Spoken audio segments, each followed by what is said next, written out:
Welcome to West Coast Wednesday here on Prospectors Radio with Kathleen Biffle, Ron Harrison, Rich Cooley, Scott Swiftwater Toney, Indiana Gold Hunter, Dennis Dayton, and your host, Tim Grimes. We hope you enjoy the show, and thanks again for listening.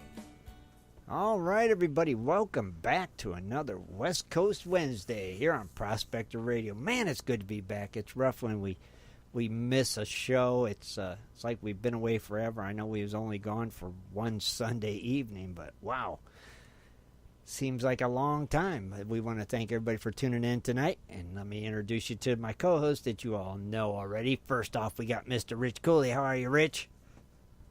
Pretty good. How's everyone tonight?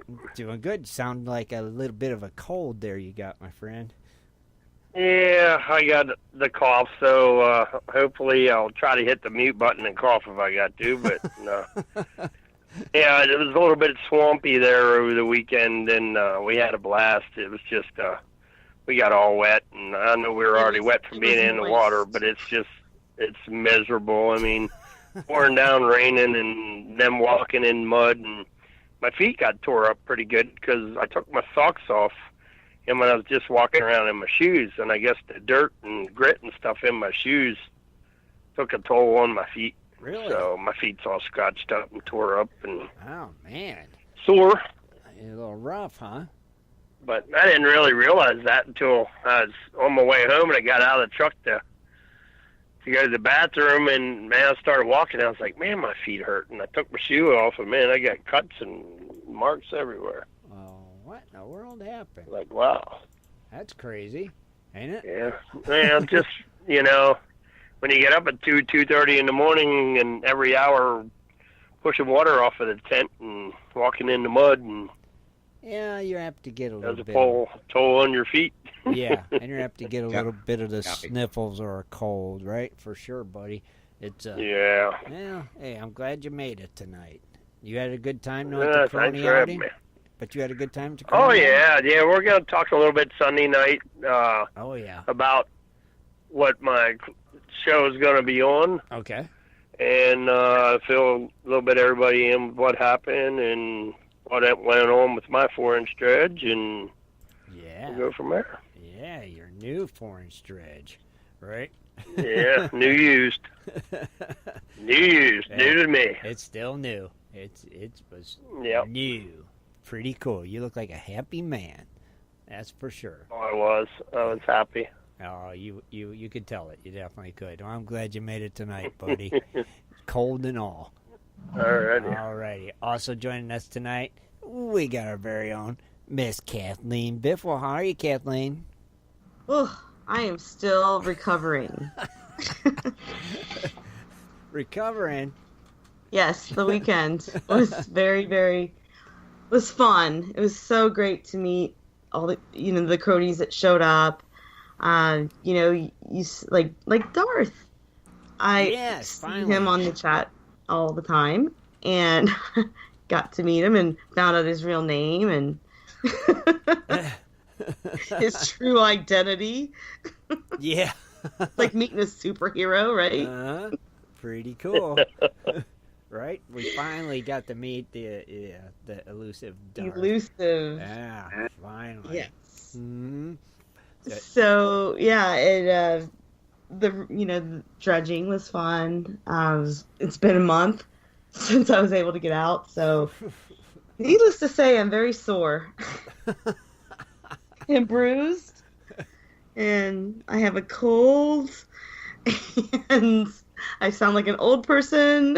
What's wrong with this? Everybody got a cold, I think, that was there.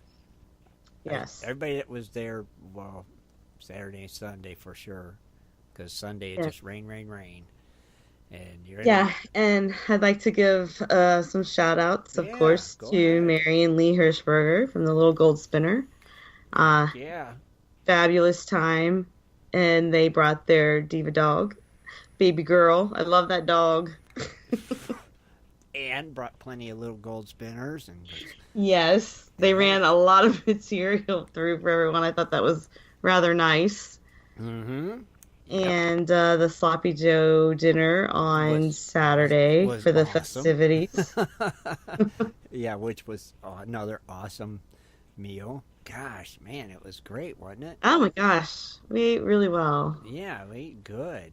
And it was fun hanging out with everybody. The Bogans and the Bennetts. The Bennetts, yeah. Michelle baked those cookies. And yes. They were good. Yeah, I'm telling you, it's crazy. The Bogans and their barbecue. Oh my goodness. It was a great time. I mean, there was a lot. You found a lot of gold, I believe, Kathleen. You did pretty good. Yeah. Almost through it on the Martin table, and then I'm gonna weigh it. But okay, I mean, I've been taking pictures of it each time I run the table. So okay, day 1, day 2. I think I'm working on day 3. So I'll start posting them. All right, I like to post the final. Oh yeah, I love seeing them. Yeah, definitely. No, I didn't find any like huge pickers. I mean, we have some really nice flakes and almost pickers. Right. Almost but pickers. I think the picker winners from the cronies, they were David Bogan. Oh yeah, that's right. I forgot about the one David found. Even nice. Carrie's may have looked bigger with the looking like a goldfish and all. Yeah.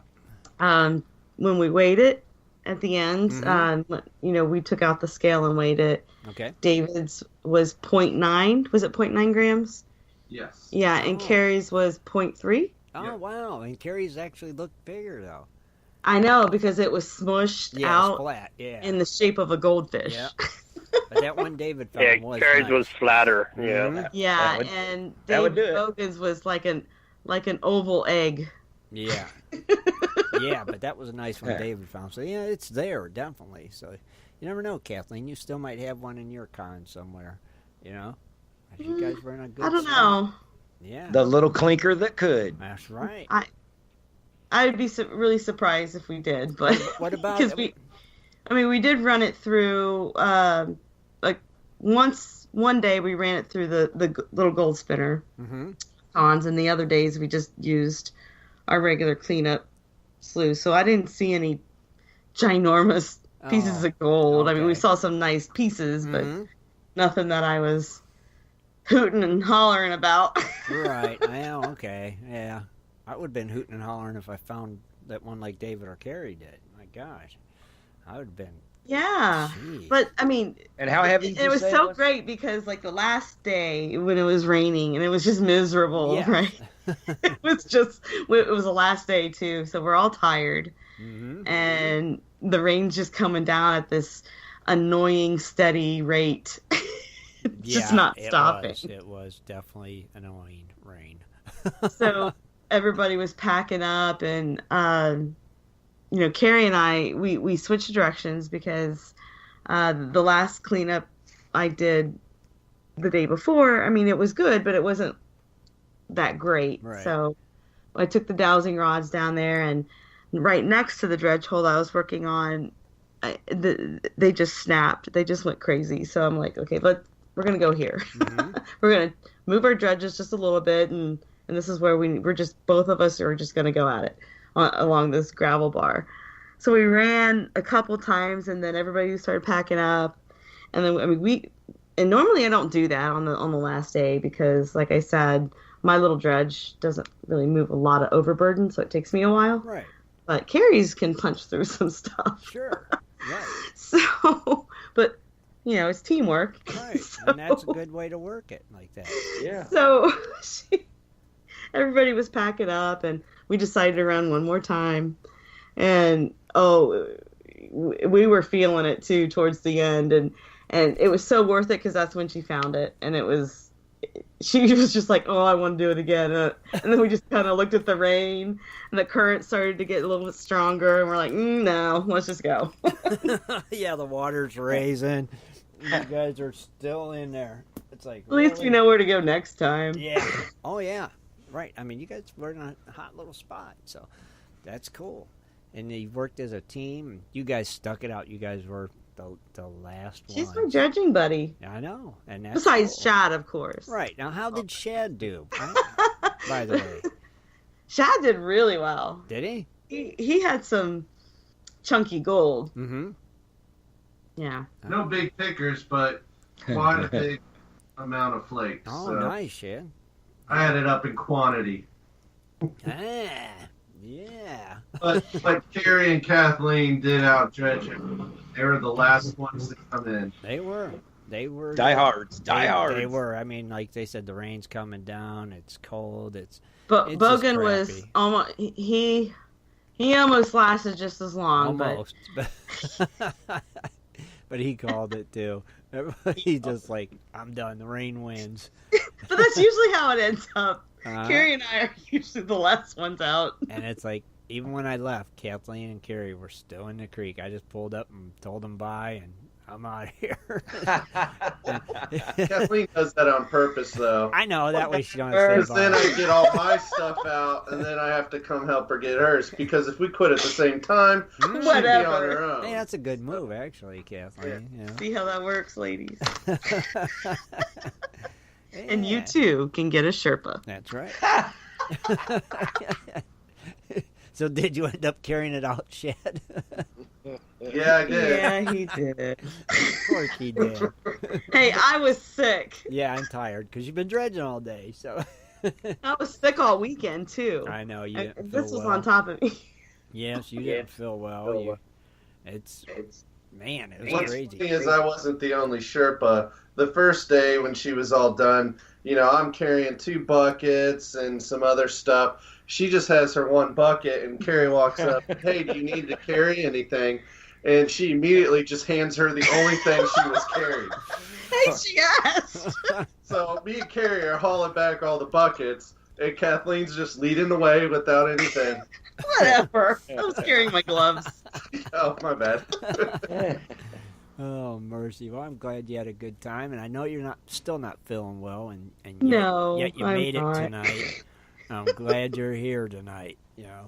And we'll definitely Videos to come, I'm hoping. Oh, Shad got a yeah. lot of video. A lot. Oh, we're going to be putting a video out of the Cronies Club outing on the actual. Prospectors Radio YouTube page. Yeah, did you know there was one that existed? Yes, there is.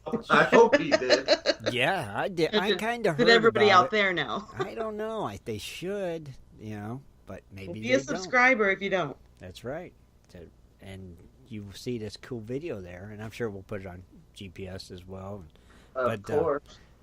Shad definitely got a lot of video footage. So, and and as far as pictures, I didn't take one picture. My phone was in my car, and I was in the creek. I was not taking pictures. I know it was wrong, but even Rich said I am not socializing. I had to be in the creek. So You're there. I there took to a dig. few. that's what I did. I was in the creek.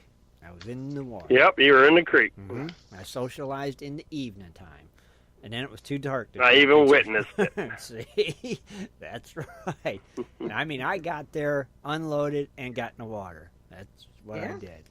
That was my plan, and that is what I did. And I had a great time as well. It was awesome. How did you do? I did okay. Nothing like you guys, of course, but if I get any, I'm happy. I just started getting on some nice color when I just gave up from the rain. I said, that's it. That was my best clean out. I'm like, really? I'm like, okay, I know this spot. That's where I'll go back to, so, yeah. But all in all, I had a great time. Yeah. If I wouldn't have found nothing, I had an awesome time with everybody hanging out. So that's what it was about.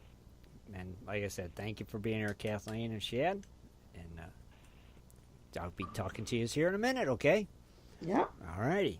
Also joining us tonight, we got our West Coast connection, Mr. Scott Swiftwater. Tony, how are you, Scott?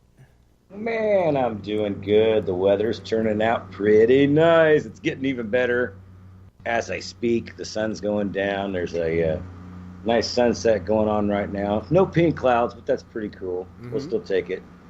And but yeah, everything's going well this week, and having real fun packing some stuff, making sure everything's organized. Really, I hate that part, but you got to get everything ready. Like I said, I only 2 trips I think I make up there, and that's about it. And then I have everything up there from my truck. So it's super close for you, right?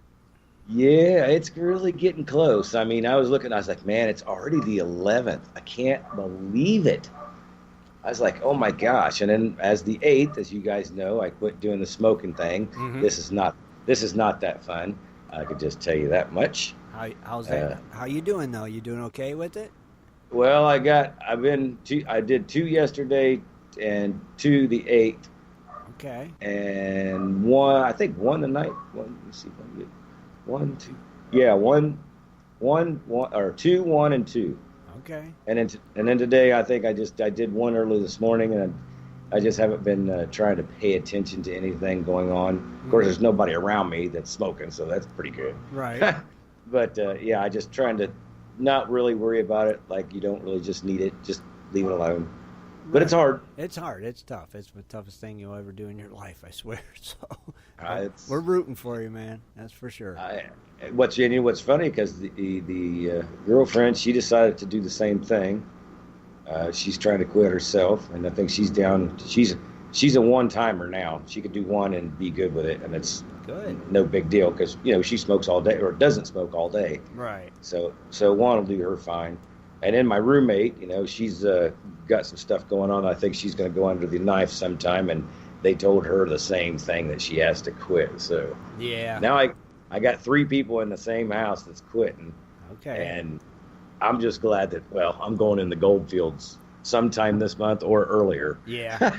Depending. You think it's going to be hard for you when you're out there digging, wanting to have one though? I know, but living with 2 people quitting at the same time, plus you are, that ain't fun. Right? No, it's not. That's what I said. Yeah. It's rough. I did it. It's been like 5 years now. So, and it's the toughest thing I ever did. So, good luck, brother. I'm rooting for you. I hope it works. You'll do it. You will. You'll get through it. Good luck. You're an inspiration. Yeah, that's right. I need to quit. Yeah. I'll tell you, it's something because I pack a day it's pretty easy unless like maybe Friday or Saturday if you're out having cocktails or something. You tend to do a little bit more when you're talking, but just to go down to 2, it was something the first day. Yeah, that's a big reduction right there. So. Yeah. I mean, but like I said, so far I've got it down to 2's about the most I've had. Well, keep up the good work. And 1 is the less I've had. I haven't went without 1 yet, but I don't have any of them around anymore per se. So okay, well, good luck. Definitely, we're rooting for you. Okay. So, thank you, buddy. Thank you. Yeah, you're welcome. So you're getting excited, and you're going to be somewhere next weekend, aren't you? Yeah, I'm going to the AMRA outing in Barstow, California. It's supposed to be a good time. Hope there is some signal.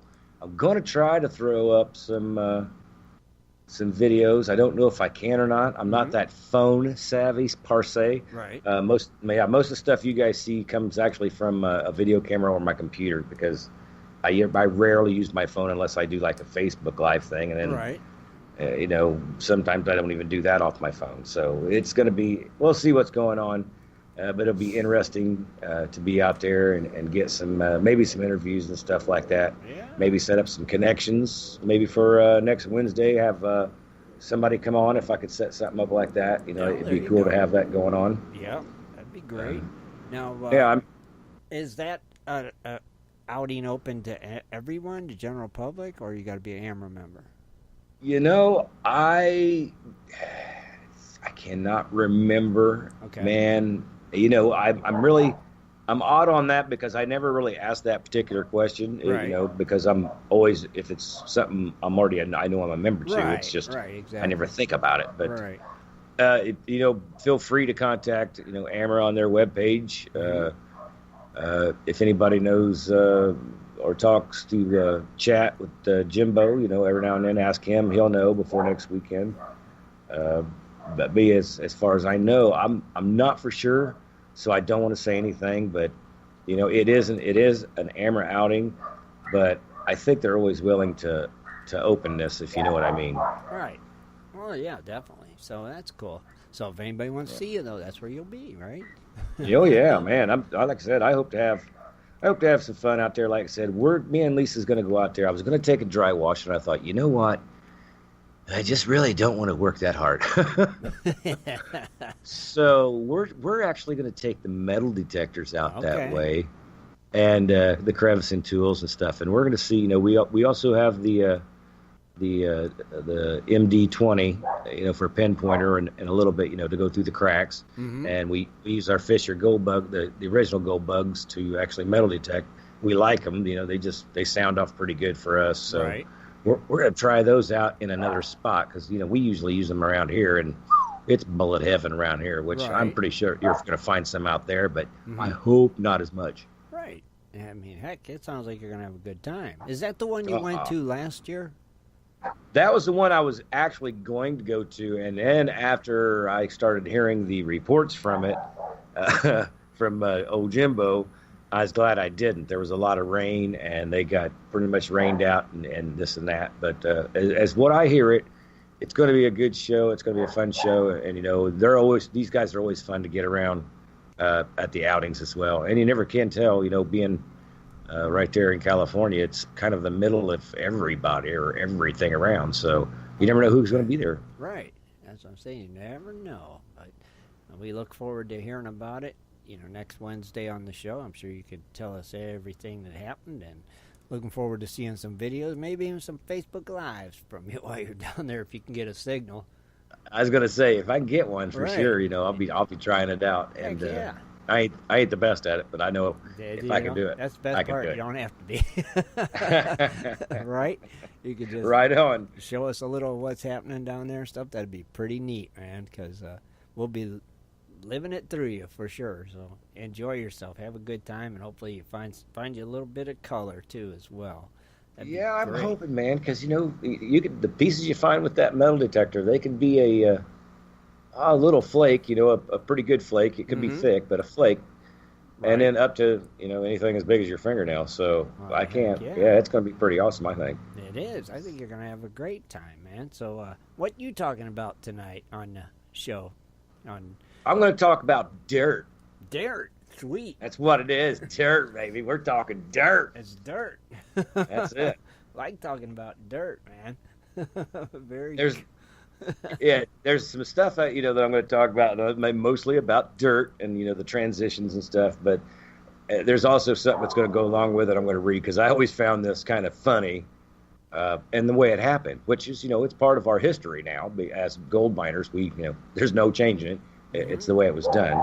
So now it's going to be pretty cool to actually use this little story or this little segment here, and then tie it in with the dirt segment that I always used myself. Oh, okay. So, all right, that'd be sweet.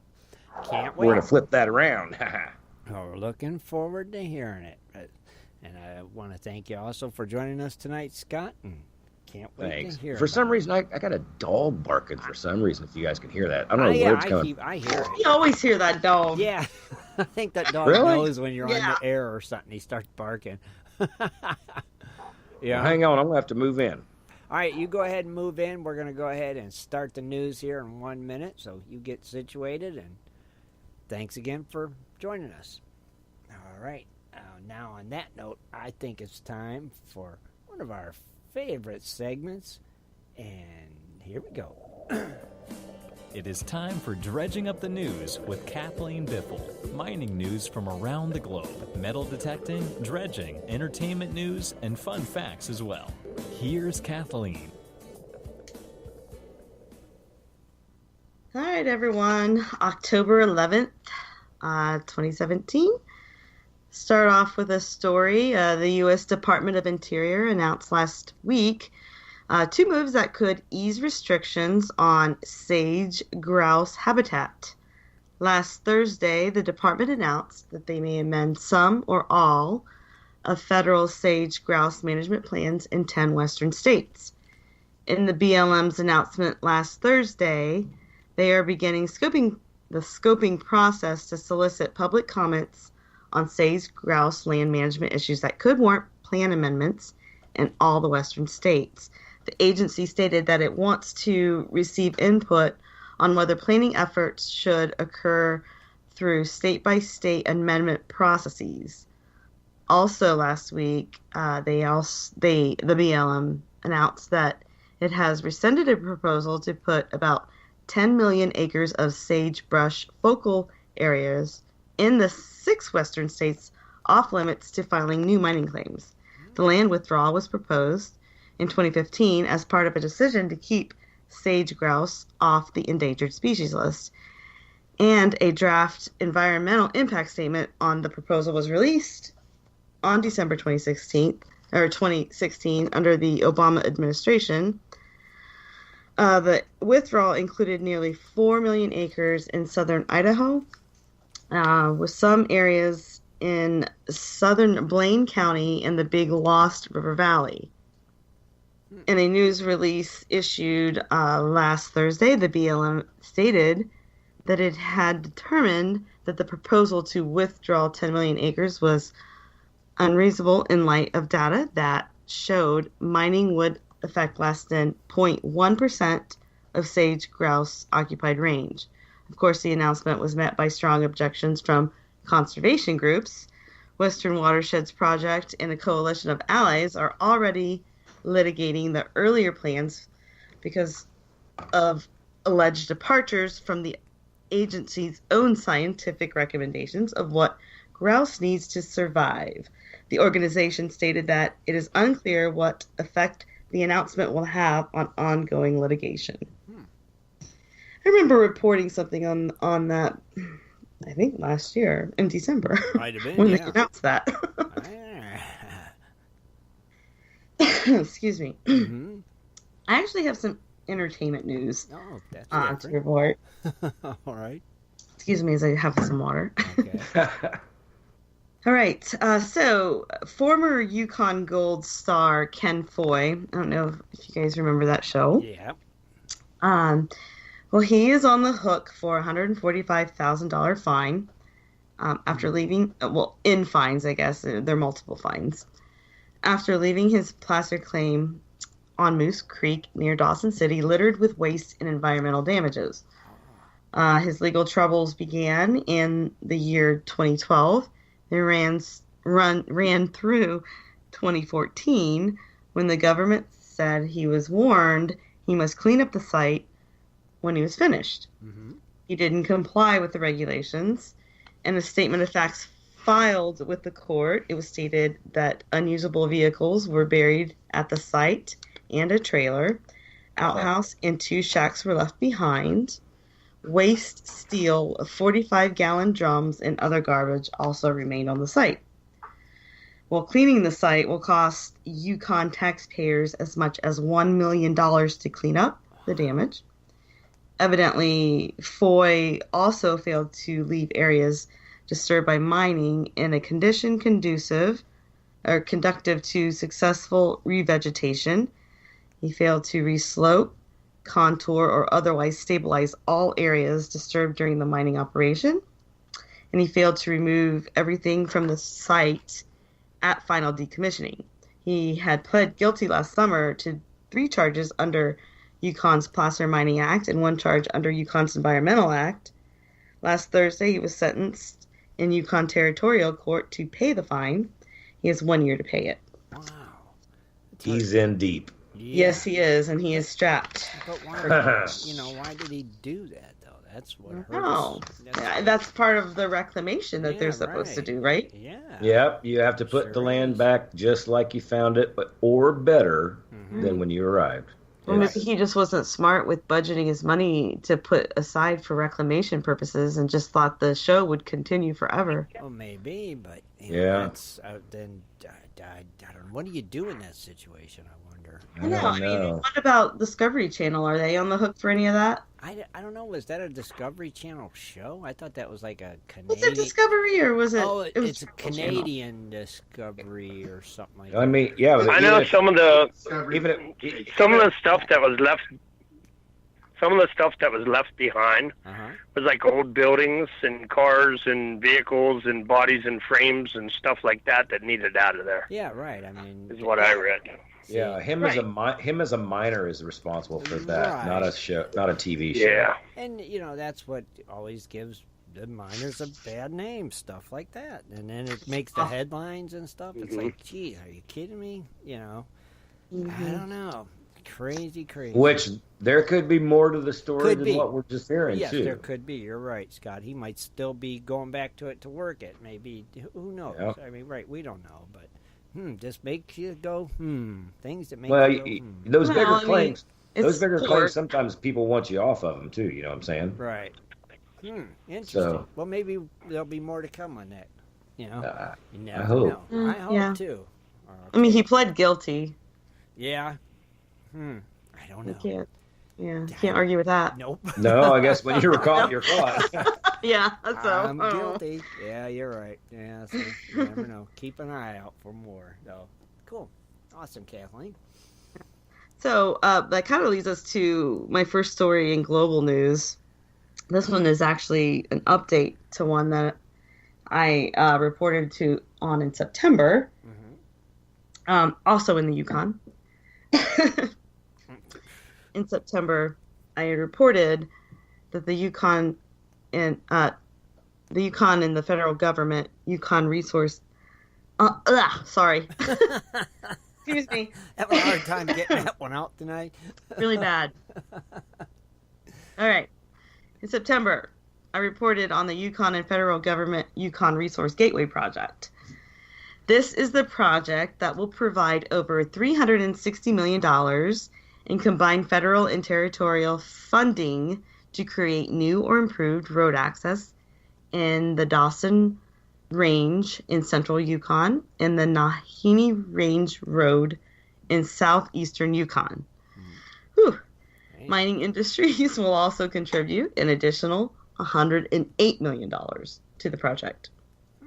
Well, this week in Yukon News, they reported that the Yukon Conservation Society had placed their concerns about the project. Though they support some aspects of this project, such as the Carmax bypass that benefits local communities, they feel that the rest of the project seems aimed directly at benefiting private mining corporations with public money.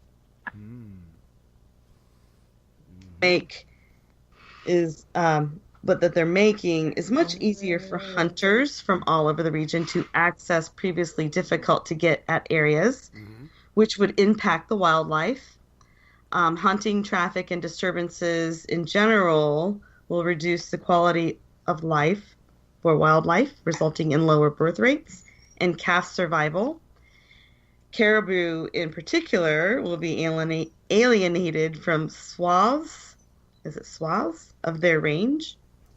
They feel that some of the money could be used for other conservation efforts to balance environmental impacts of the mines in the Yukon, such as developing ways to support communities and minimize environmental damages. So creating energy efficiency and renewable energy programs that provide local jobs while helping the Yukon become less reliant on fossil fuels is a better way to use the monies. So that was just reported on that. So I'm sure that there'll be more arguments to come. So you have three ways to go, and they're all good.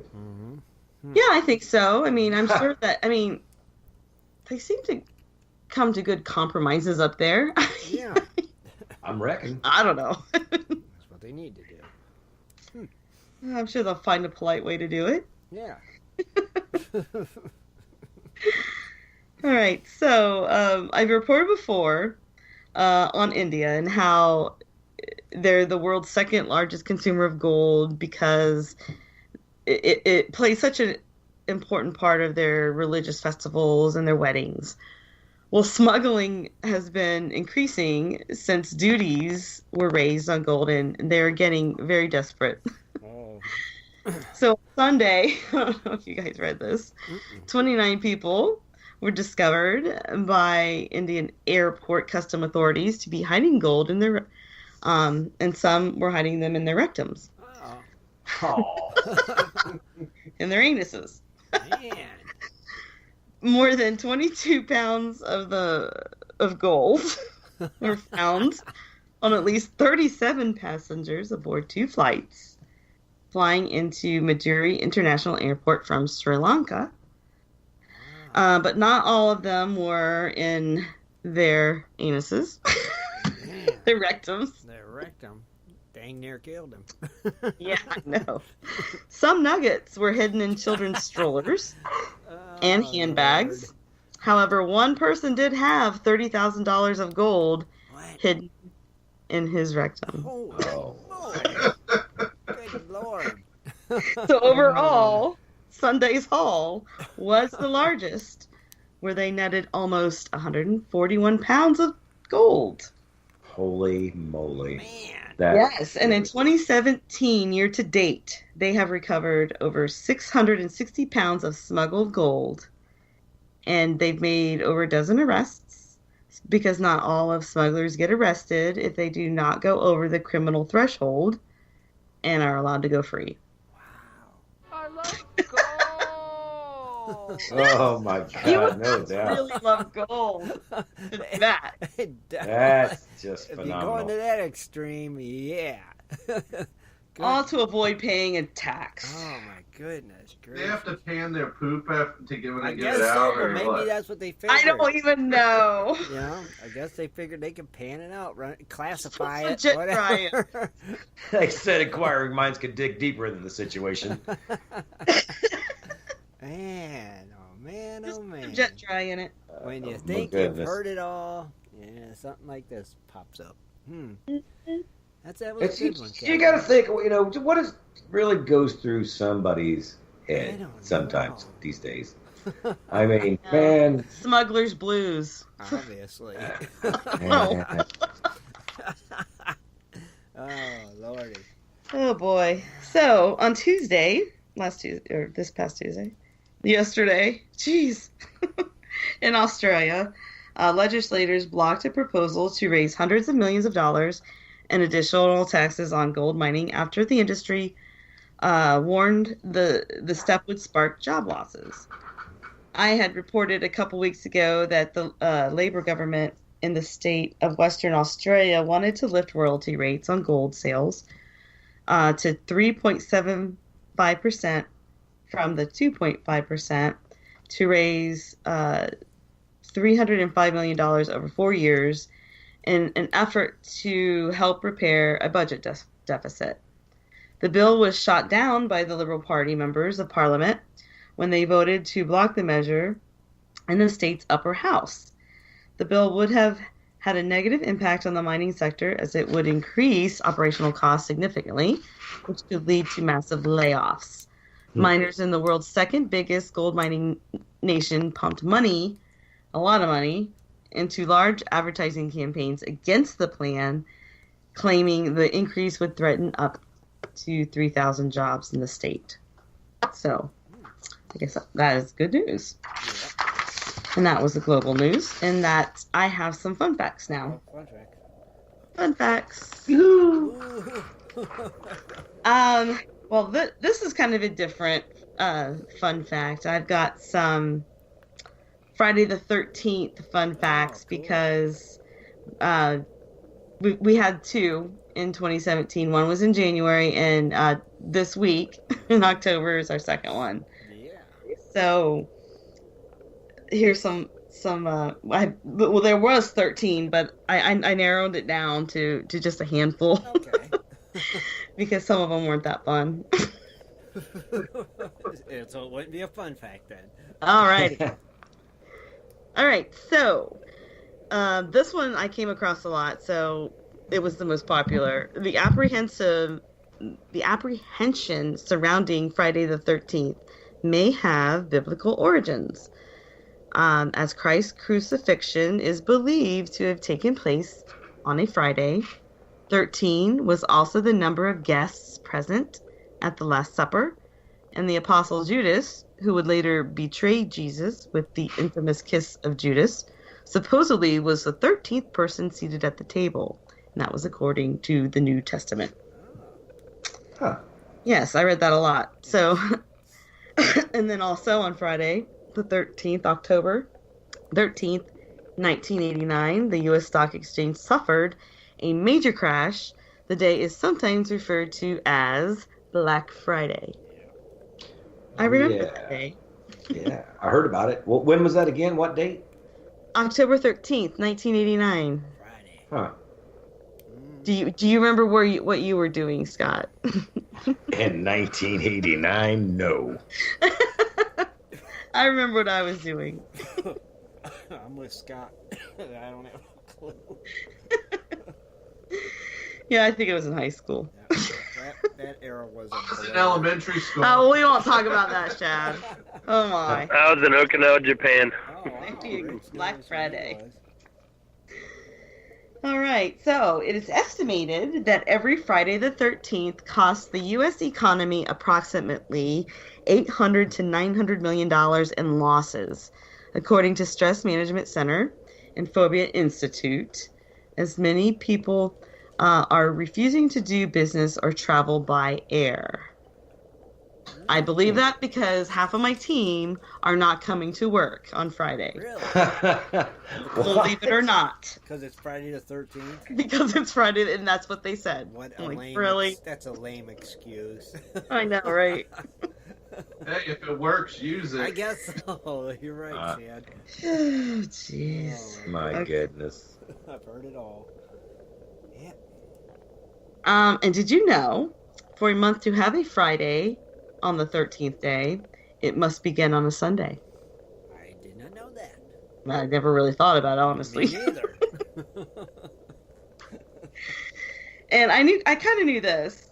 I thought all buildings did this. Anyway, hotel and hospital buildings often skip the 13th floor. Yeah. And airports sometimes do not have a gate number 13. Right. Yep. Yeah. Those are a couple things I know. Yes. Especially the elevator one, yeah. Mm-hmm. And I'll have one more fun fact. Okay. And you guys get to pick. Do you want to hear about one from Franklin D. Roosevelt or Taylor Swift? Franklin D. Roosevelt. That's what I thought. I was going to go with that one as well. Thank you, Scott. Alrighty. All right. So, former U.S. President Franklin D. Roosevelt reportedly had a great fear of Friday the 13th. He avoided starting a trip on a Friday. He wouldn't travel on the 13th day of any month and would never host a dinner party with 13 guests. Oh, wow. He was a superstitious fella, Yes. obviously. All right, let's hear Taylor Swift's version. Oh, so now you want to Oh, no. Okay, so pop star Taylor Swift. She used to be a country star, turned pop star. She believes 13 is her lucky number. She has some connections with Friday the 13th. She was born on the 13th. She turned 13 on Friday the 13th. Her first album went gold in 13 weeks. Okay. There you go. All right. Some Friday the 13th fun facts. Very good. Very nice, Kathleen. Way to go. Man, I like them ones. I like Franklin D. Roosevelt's. That was cool. He's very He superstitious. definitely was a superstitious fella. You know, and miners are very superstitious Aren't people. they? Yes. I didn't know this. Yeah. I learned so much coming here every week. Miners are kind of superstitious. The Are ones they, that go down Scott? underground are worse. Oh, really? Oh, yeah. Well, Yeah. yeah. I guess if you're in the mines, yeah. Wow. A lot of bad stuff can happen. Yeah. Very, very interesting. Man, thank you, Kathleen. Yep. That was dredging up the news. Way to go. Another great news segment. Gosh. I kept thinking today was Tuesday. I almost forgot. No, it's actually Wednesday. It does feel like Tuesday, but it is Wednesday. Because I took Monday off. Oh, well, but what was weird was yesterday I kept thinking we had to do the show. I was thinking it was Wednesday. And I'm like, no, it's Tuesday. We got the show tomorrow night. So, and now I'm just all mixed up. So I'll be glad when this week's over. 2 more days and it's done. and then we can rest again. Yeah. Resting time. So let's just go ahead and keep this flow going and turn it on over to. And now it is time for In the Goldfields with Scott Swiftwater Toney.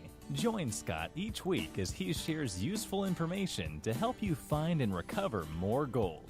Here's Swiftwater. All right, guys. Hope everybody's been having a great week this week. We've had a lot of stuff going on. California fires going out of control, by the way. That's something that's really, because there's a lot of gold out there in California that everybody's still trying to get. And right now things are going on up there that are just crazy. And it just happens to be, once again, in the gold fields of California. So I hope all of our friends out there in California are going to be doing okay, and I hope they're going to be doing really well. I know there are some people that I have seen that has lost their house already. So, man, I hope things go well from this point on, go more better than what it has been for you, and I hope everything's going to come out all right. So, I want to thank some people down there in California that's been keeping up with me.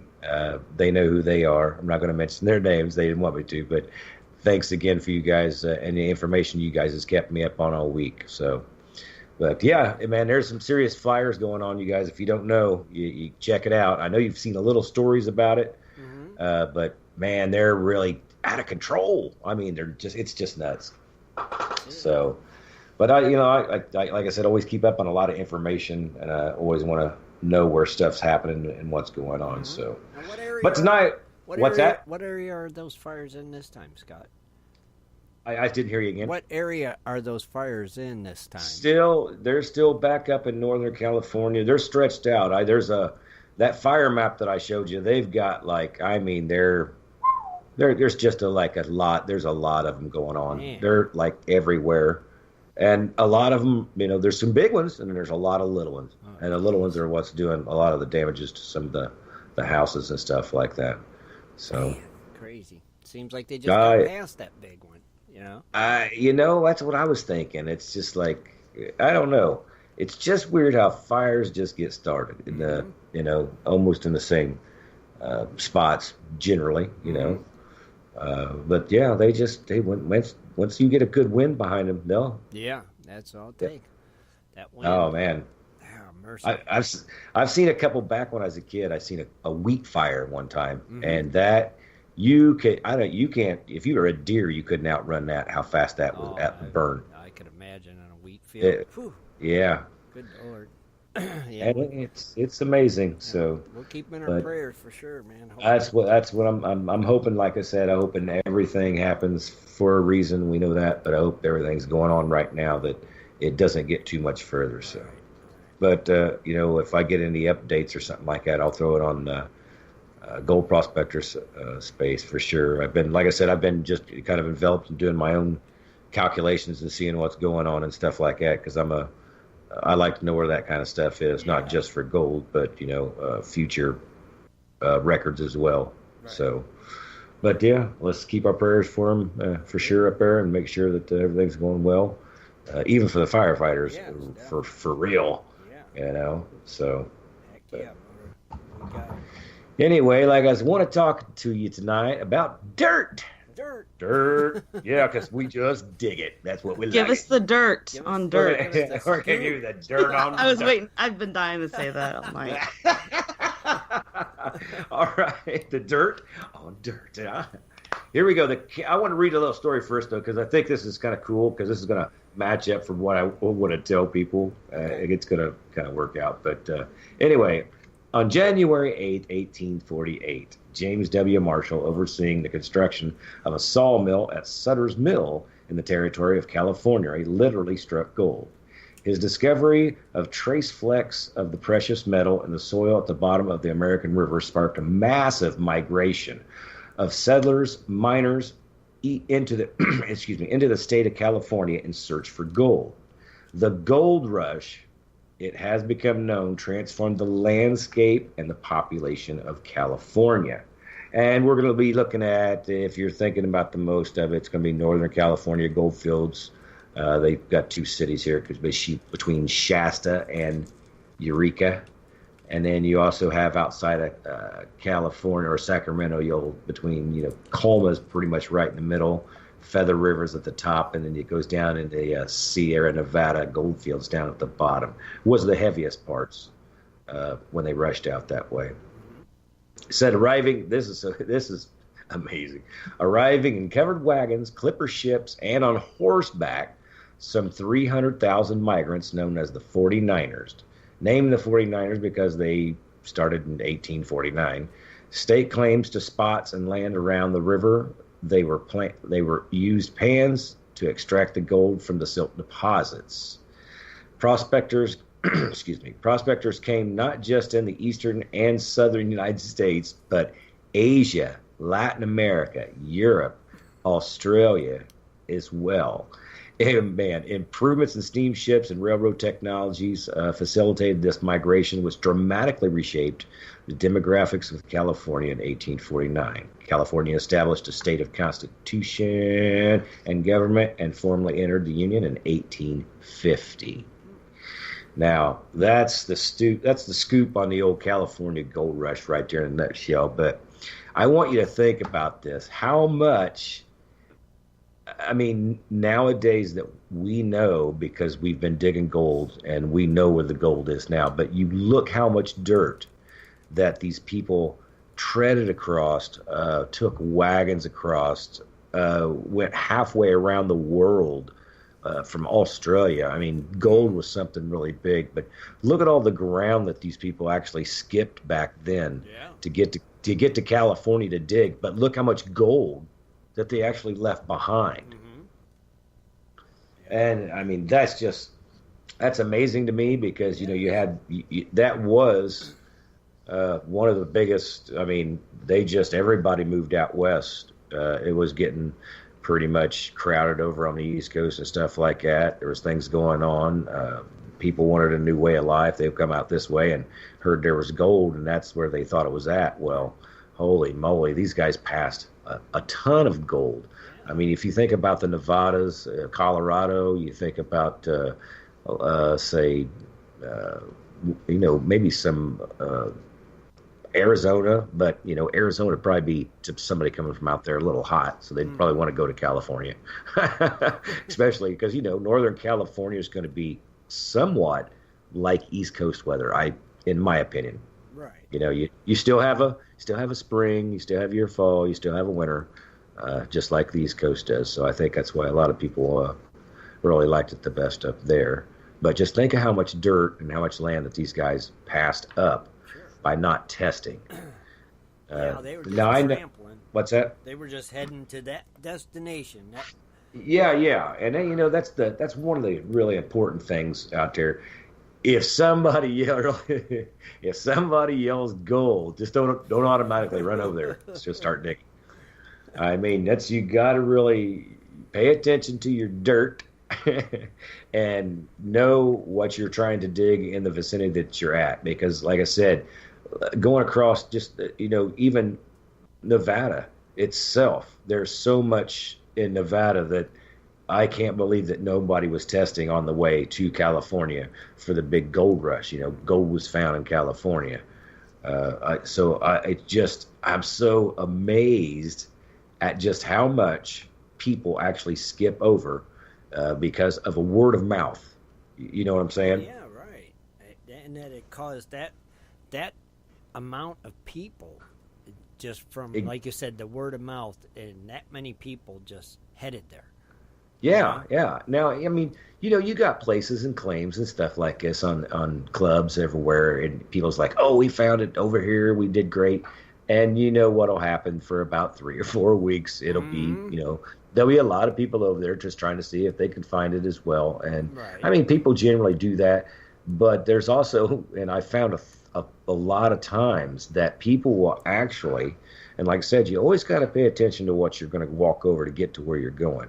Now, there's always a reason why the gold is where it is. You just got to figure out that particular reason. Right. But pay attention to what you're walking over, because what you're walking over can also be one heck of a strike as well. Like I said, me and my partner, Ben Ironman Caldwell, when we found the sand down on a particular claim, which I'm not going to mention anymore. If anybody wants to know that, they could PM me. But it's old claim, and there was just a lot of it. You punched in, you got into the dirt, and there was just a lot of like crystal white sand, almost like blasting sand, and it contained a lot, and I mean a lot of fine gold. We ran it for a whole year, and I come back actually the next year and actually took a Gold Hog Mini up there and pumped water quite a ways to get it up there. But I actually ran our tailings back through it, and our tailings actually gave me back 3 more ounces what we lost out of the dry washer. Wow. So, but it's the looking at the changes of the ground, the dirt, and we always thought it was really funny because you're walking, and everything looks good. There's kind of an old road right there, and then out of nowhere there's, say, a row of cactus that just starts. Then there's just like a lot of cactus. Well, you turn behind you and you look, and there's no cactus, but there's old trees, water trees, this and that. Well, that kind of transition in your dirt, that tells you that it's probably been mined up to that point. And that's why the cactus are still there, because they didn't tear them down. They didn't get a chance to run them over because whatever was mining there got stopped at some time or another. So we actually backed off those cactuses, probably about a good 50, 60 yards and punched in. And that's, like I said, that's when we discovered what they were actually digging way back when, the big tailing piles are out there from and stuff like that. But if we wouldn't have paid attention, because we were walking over it to get to somewhere else we thought was better gold, and it's a place where we actually thought we found a money pile, and it had some good gold in it, but man, it was like some hard dirt, clay, rock, where you're pecking on it with a pick, and then all of a sudden we back up and punch in and find nice, easy to dig, sand, no rocks, just like 3 feet of nothing but sand in a big area. So it was like gravy. Yeah. We were eating it up. But like I said, if we would have never paid attention to the dirt we were walking over to get to where somebody said, hey, there's gold over there, we would have never found that. Right. So to pay attention, when you guys go out or if you come out in the desert, you'll notice, colorization change sometimes. You'll notice bull quartz or float quartz that's down, either one wash and it didn't go down through another, but you see it all over a hill. There's kind of funny why it didn't do that. There's a transition or a change, in the land. The colorization is the easiest part. When you see the red, you test it out for sure. And then, other things give it off as well. Quartz veins, granite peaks that are sticking up out of just like, why would that be there?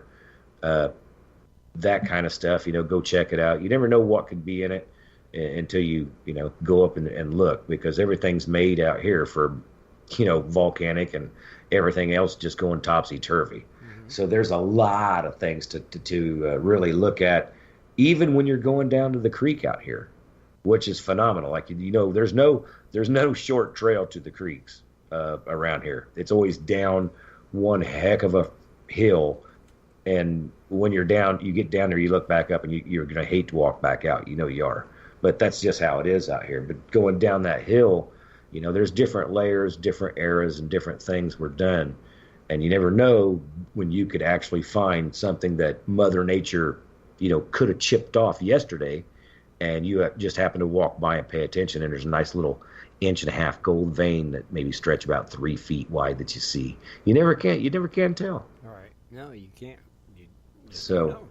Yeah, but I always, like I said, just pay attention to the dirt and what's going on. I mean, and a little bit of geology, talk to some guys that are out there that know a lot about geology.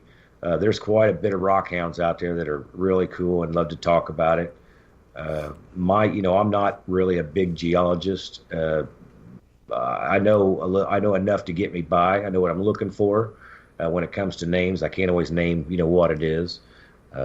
But there is some, there's some videos out there that you can watch on YouTube. Jeff Williams is one of the he's a smart one when it comes to geology. That's the rock guy that I would go check him out for sure, because he's pretty smart. I give it to him, and I like how he knows his rocks and how they were made and stuff. So pretty informational guy. But yeah, there's a lot of people out there that love rocks. They love them. Yeah. Now, I want to go backwards for a minute. You was talking about all them people heading there in 1849. Now, what would it take nowadays for something like that to happen? I mean, if somebody said they discovered gold somewhere, you're not going to get that kind of a mass rush of people. No, right? you probably would. You got to remember when these guys were actually coming out here for gold, they were also they also were thinking open land, so right. I could homestead, I could stake my claim, plus have a place to live. Mm-hmm. Yeah, that's true. And I think that's one of the things. Our economy would have to crash. Yeah, maybe the economy was a lot to do with it also. Sure, because it's just weird. I mean, you'll hear of they found this massive 13-pound nugget in Australia. You don't see me jumping on a plane. It's like no, but yeah, there's a lot of people that's went over there and actually found some honker nuggets. All right, but I mean, to bring that amount of people up from, like you said, all over the world, they were coming from China and everywhere. Yeah, I know. That's what's really that blows your mind. It does when you really think about it. And also, they are called the 49ers. Now, what if they did this in 48? What would they have called them? The 48ers, I guess. 48ers. Just wouldn't have sounded as good. Or in the 50ers. No. Deep thoughts by Chip Right. Grimes. I'll tell you. Yeah, But that's funny because, like I said, California the very next year is when it did the it's established its constitution for the government in 1850. So they become, I guess, a state in the 1850. So Mm-hmm. Yeah. I mean, that's a flood of a lot of people. Yeah, it's just crazy. Didn't they encourage settlement? Yeah, like I said, though, that's the promise. Somebody back here or in the Midwest or, in the middle of the United States, probably back in those days, it's probably pretty dry as well. So remember the Dust Bowl and all that. Yeah. The droughts. You never know. Stuff could have just pushed, keep going because you don't want to be here. And then you got tornadoes. I'm sure you had a couple of them back in the day. And they probably come out of nowhere because there was actually nothing out there to actually stop them. Not like today we got towns and build, roads and stuff like that could actually make a tornado do different things and go different ways. Back then, they just had open fields, and with one come up, you just dealt with it. Mm-hmm. It's just strange when you think about some of it. I mean, that was a big movement. But you would have. It would be a situation where you felt you had no other. No other options. Mm-hmm. Right. Yeah, right. You're trying to. That would be your best option. Sure, that's my best option. I mean, they either picked up their whole family or they left their whole family. One way or another, they come. Right, yeah. But, it was right. I mean, you'd have to really be out of options to make that trek. I mean, to trek over a mountain, and how many people died trying to get there? You still had, back then, you had the Indians that were not as nice going through that direction as well, Sure. Nobody was nice. Yeah, right. No, there was nobody. There was nobody nice back then. Man. But you had to go through the mountains. You had to go through different people. Like say tribes, lands and stuff. I mean, you had a lot. You had a lot going on. I'm telling you. Right. But There weren't roads or rest stops. No, right? Yeah. None of those. No hotels. No Denny's or Cracker Barrels. It's like, damn. That would have been rough. Good Lord, And Tim, that could contribute to the fact why maybe there wasn't too many people that actually maybe prospected on the way out there, just because of the roughness and the ruggedness and the things that people was people are always trying to get you. No matter who it was, robbers, because they knew you were a gold miner. A really good book to read is, it's fiction, but it does portray like a good picture of what it was like, was the Comstock Lode. You read that book? No. Not me. No. Oh, well, it's an old one, but it's a good one. It's classic. You should read it. Yeah. And didn't they hear of tales of you could walk across the creeks and just pick up nuggets right off the top of the rocks and stuff? I don't know. Isn't that what they said? And that's what lured a lot of them down there? And I think so. Yeah. Probably in the very, very beginning. In the very beginning, yeah. Man, I'll tell you, if that ever happened, I wouldn't be telling nobody until I Would picked you them. go And that's tell why I picked them all up. Right. Oh, you go there, you could pick nuggets up as you walk across the creek. Yeah, I'm going to share that with everybody. I will show you right now. Look at all of them. I'm not telling nobody. That's crazy. Until they're all picked out. That would be amazing, though. Could you imagine? What's that? Oh, it's a nice one. Yeah. Put it in your pocket, looking around. Oh, look, there's another one. Another one. Yeah. What are these shiny rocks? Yeah. And somebody like Kathleen, they just like shiny rocks, and they started picking them all up. Hey, well, the Carolina Gold Rush started with kids who found a rock in the creek, and they used it as a doorstop for months before they realized what it was. That's right. I heard of that story. In North Carolina. Yeah. Wow. See? It's weird. So I wonder if there ever could be another one. You never know. You know what? Well, I'm just hoping they find out that iron pyrite is worth something. Yeah. Because I'm really good at finding it. But believe it or not, it is worth something. Is it? I mean, not as much as gold, but... Oh, no, it's steel. Yeah, but I'm with Kathleen. What if that would be kind of cool, actually? Iron pyrite, all of a sudden, it's on the market, and it's worth double what people are just going crazy. Yeah, wouldn't that be sweet? I mean, I guess if you could take a barrel of black sands to a refinery, they might take it. It's steel. Iron. It's iron. They should melt right into their stuff. Yeah, or if there was a black sand rush. Oh, we'd all be set, wouldn't we? Because we all say be like, yeah, I'm good. All right, cash this stuff in. Oh, yeah, you'd clean out every hour. Oh, man. You'd be throwing the gold out and just keeping the black sand. That'd be sweet.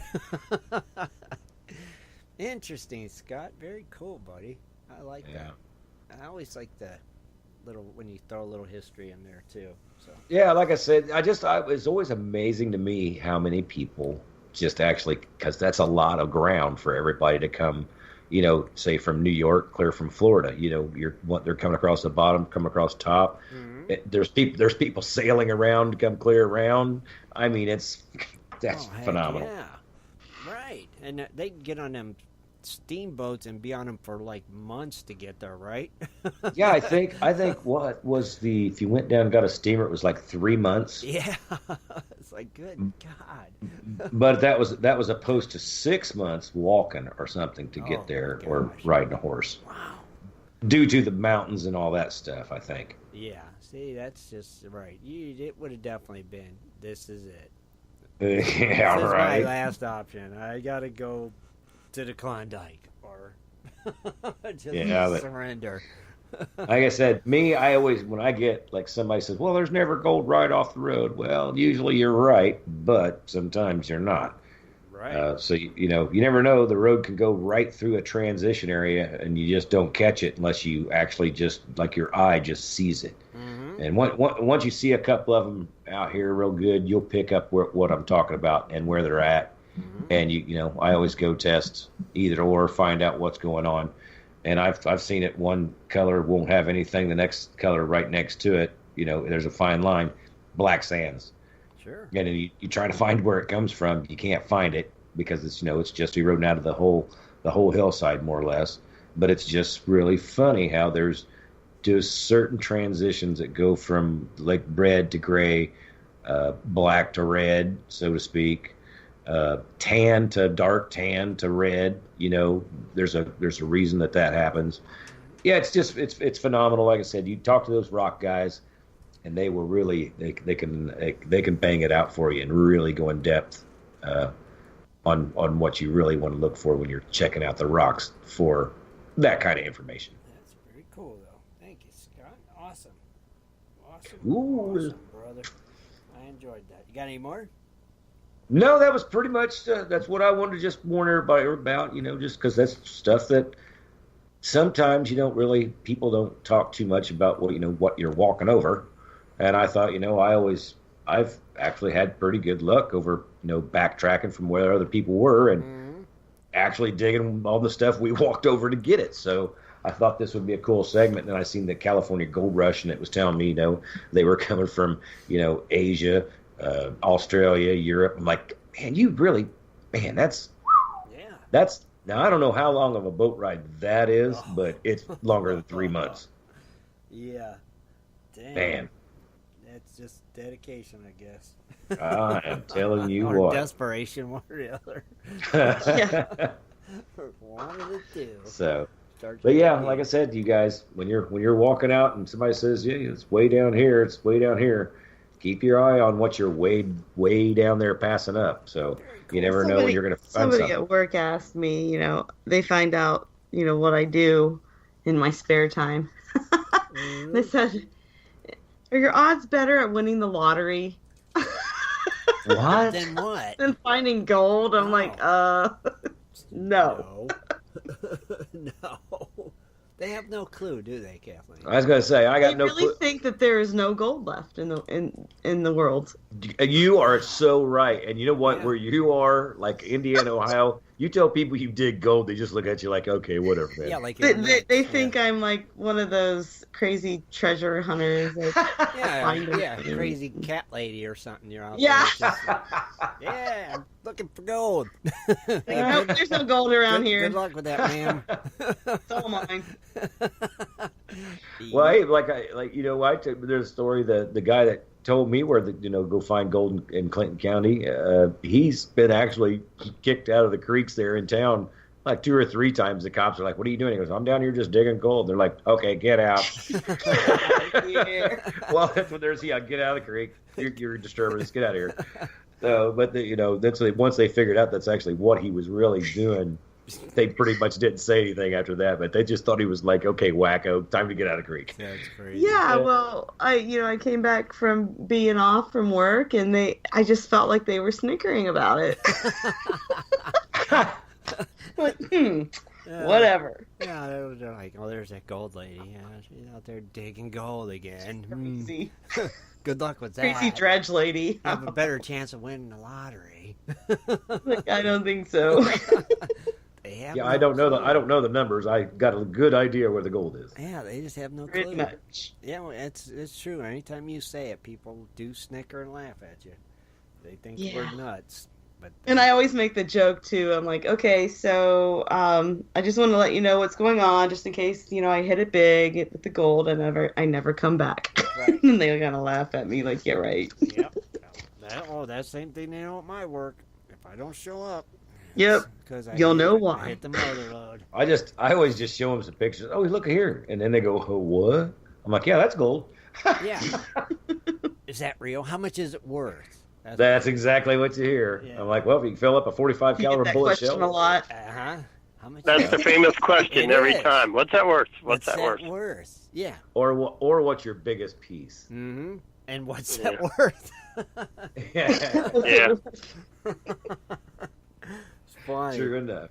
But good tip I want to share that actually when we were at the Crony Club outing, there was massive tailing piles everywhere. And little gold spinner Lee took the little gold spinner and he was going through the tailing piles and was killing it. I mean, he was doing great.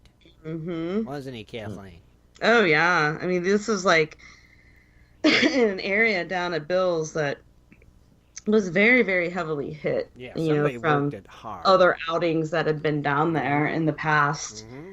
And he was just, he was bringing it from tailing pile to tailing pile and just running the stuff, and Oh my gosh. yeah. You saying somebody lost a lot? Somebody right? was losing. Yeah. Yeah, it was real nice gold too. Yeah. I mean, it wasn't like just No, little it was flat nice. It was nice gold. Yeah. So it's like, don't overlook those tailing piles all the time either. There's sometimes some good gold in them. And Lee proved it. It was like he was doing better in the tailing piles than he was doing actually digging. So Yeah. In the creek. Yeah. Yeah. In fact, Yep. he stopped dredging, didn't he? And Yep. just kept on doing yes, the tailing. he did. Yep. And just kept focused on those tailing piles. So somebody was losing a lot. Yeah, he was dredging and took a break, and he went, "Well, let me just run a couple scoops of this and see if I got any gold." And he comes over, he says, "Man, you got to look at this." And he had like 8 pieces of gold in there, From a couple just scoops. like 5 minutes. And he's like, "I'm hitting that pile." And we're like, Eureka! yeah, it's like, man, somebody, this equipment was losing. Yeah, he ran like an hour and a half and had like 2 days worth of gold. I mean, yeah, you know. he did great. It was like, really, just from them dang tailing piles. So, I don't know whose tailing pile they was, but that person was losing a lot of gold. Boxes sometimes don't get set up right. It's hard to do sometimes.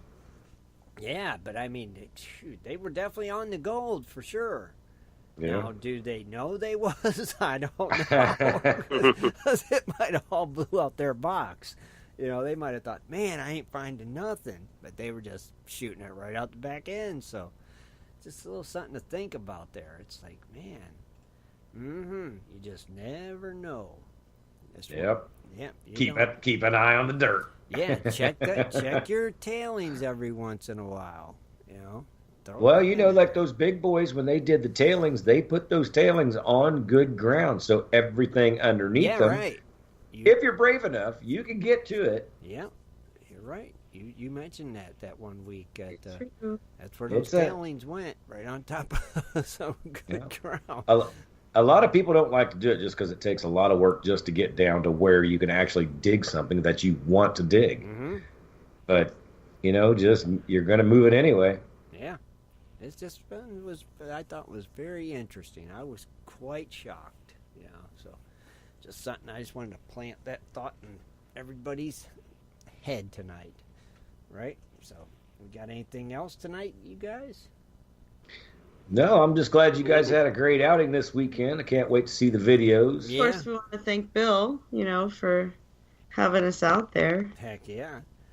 It's always great to see him. No, always, and he's looking good too. And Bill, thank you, and we want to thank everybody that showed up. And we'll talk about it Sunday, the whole. Tim, does Bill do anything else out there, or is it just that? Just the gold outing? Yeah. Well, Okay. so people can come there and pay to dig and stuff. So. Okay. Yeah, it's nice. It's great. It's always nice being out there, but you're off the grid when you go out there for sure. There's no cell service. There's no nothing. You're off the grid, so it actually was kind of nice too. So, no cell phones ringing, no texting, nothing. Just personal contact. So, exactly. Like I said, we'll talk all about the outing on Sunday night, and like Kathleen said, we just want to thank everybody, and we want to thank everybody for tuning in tonight and hanging out with us. And we're glad to be back, and we will be back Sunday as well with Cooley's Corner. I'm sure Rich has got something cooked up for everybody, and I want to thank Scott for his great segment tonight, and Kathleen for her wonderful news as always. Shad, thank you for being here, even though you've been kind of quiet. I think He's back there. I think we're all still just a little tired and under the weather, so we're going to go ahead and wrap it up. And like I said, thanks everybody for tuning in. Be sure to tune in Sunday for another great show. Till then, good night, everybody. Good night, Gold Diggers. Good night. Be sure to tune in next Sunday at 7:30 for another great show. For updates and more info, please go to www.prospectorsradio.com.